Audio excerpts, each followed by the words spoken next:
जरा चाकू ले आइए। भगिनी निवेदिता का प्रसंग। श्री सद्गुरु महाराज की जय। प्रसंग बहन निवेदिता का है। प्रसंग बहन निवेदिता का है, जो स्वामी विवेकानंद जी महाराज की एक प्रिय शिष्या थी।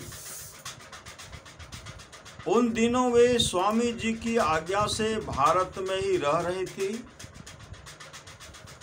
उनमें स्वामी जी के दिव्य गुण व उत्तम विचार प्रचुर मात्रा में मौजूद थे। इसलिए कई प्रचारक उनसे आशीर्वाद प्राप्त करके अपना कार्यारंभ करते थे। इसी क्रम में एक बार एक सन्यासी जी आए और प्रणाम करके विनम्र भाव से बोले, मैं ज्ञान प्रचार करना चाहता हूं। इसके लिए आपका आशीर्वाद मांगने तथा आवश्यक उपदेश ग्रहण करने आया हूं। उन्होंने सन्यासी की बात को ध्यान से सुना और रसोई घर की ओर इशारा करके बोली, जरा रसोई घर में से चाकू तो ले आइए। वह सन्यासी अपनी जगह से तत्क्षण उठा और द्रुत गति से रसोई घर में जा पहुंचा। वहां जाकर उसने देखा कि सामने ही एक तेज धार का और बड़े फल वाला चाकू पड़ा है। सन्यासी ने केवल एक क्षण ही कुछ सोचा और झट चाकू को उठाकर बहन निवेदिता के पास ले आया। निवेदिता की ध्यान से उस सन्यासी की ओर देखे। निवेदिता जी ध्यान से उस सन्यासी की ओर देखे जा रही थी। उन्होंने सन्यासी के उठाने से लेकर रसोई घर से चाकू ले आने तक के समय में उसके चेहरे पर आए भावों को पढ़ा और पाया कि सन्यासी के चेहरे पर कोई भाव नहीं बदला है। प्रत्युत वही एक हंसता मुस्कुराता चेहरा शुरू से अंत तक बना हुआ है। इतने समय में वह और भी समीप आ चुका था। उसने खुले हुए चाकू को निवेदिता की ओर बढ़ाया।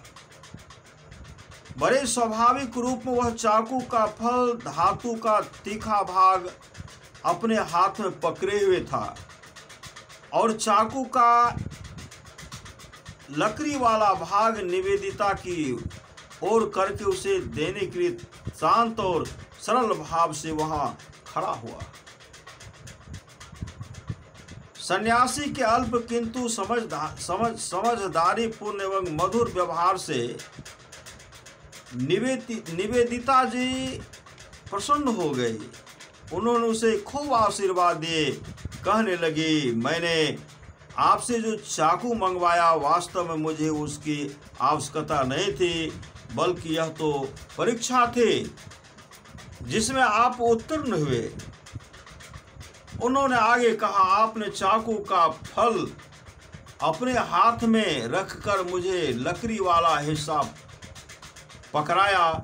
इस प्रकार आपने कठिनाई स्वयं झेली, मुसीबत का सामना खुद किया तथा मुझे उससे बचाए रखा। सचमुच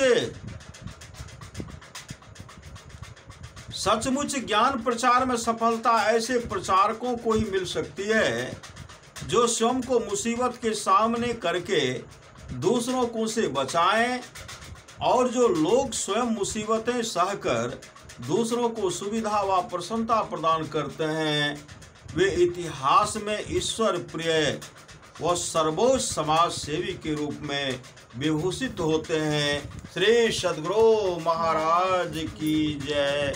श्री सद्गुरु महाराज की जय।